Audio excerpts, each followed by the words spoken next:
Hello, karibu kwenye chaneli yetu ya Penicare Afya, na leo tutazungumzia kuhusu dalili 15 za vidonda vya tumbo, lakini pia tutazungumzia namna ya kudhibiti pale endapo utajikuta una changamoto hiyo.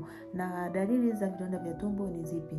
Kwanza, kuna maumivu ya tumbo hasa chini ya kitovu, dalili za vidonda vya tumbo. Lakini dalili ya pili ni tumbo kuwaka moto au kuungua, na dalili ya tatu ni kiungulia cha mara kwa mara. Lakini pia dalili ya 4 ni kichefuchefu. Dalili ya 5 ni kutapika. Na dalili ya 6 ni kutapika damu, au wakati mwingine unaweza ukawa unatapika vitu vyeusi. Ni mbaya sana, hiyo ni dalili ya vidonda vya tumbo. Lakini dalili ya 7 ni kutoa kinyesi cheusi.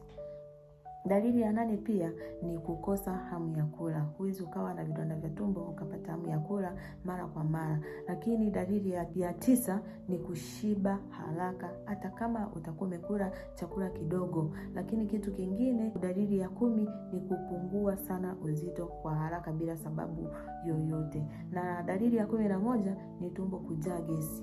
Dalili ya 12 ni maumivu yanayoongezeka pale ambako unamaliza kula au umekaa.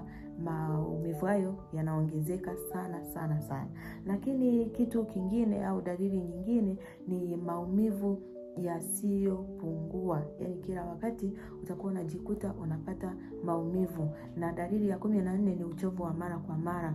Dalili ya 15 ni kizunguzungu au kukosa nguvu. Pale ambako unakosa nguvu ni dalili ya vidonda vya tumbo. Ni nini ambacho unatakiwa ufanye, au ni jinsi gani ambavyo unaweza kutibu au kudhibiti vidonda vya tumbo pale ambako utajikuta una dalili hiyo? Kitu cha kwanza ambacho unatakiwa ufanye ni kupata ushauri wa mtaalamu wa afya au daktari. Lakini kitu kingine ni kuepuka pombe, sigara na vyakula vyenye mafuta mengi. Lakini kitu kingine ni kupunguza vyakula vyenye pilipili, na ikiwezekana uachane navyo. Alafu kitu kingine ni kula kwa muda. Jitahidi sana ule kwa wakati, usiache vidonda vya tumbo vikazidi. Lakini kitu kingine ni tumia dawa ambazo umeelekezwa wewe, daktari amekuelekeza, ili uweze kupona changamoto hiyo.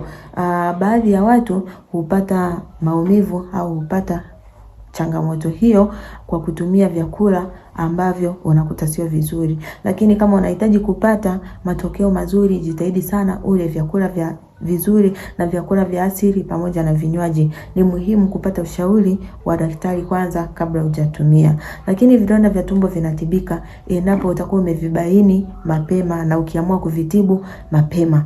Ili hali isiwe mbaya zaidi, itakusaidia sana kumaliza changamoto hiyo kwa haraka sana. Na kama video hii imekusaidia, jitahidi sana ulike, ucomment na kushare kwa watu wengine, ili wapate kupata darasa zaidi kumaliza changamoto zao na elimu zaidi ya afya yao ya kila siku.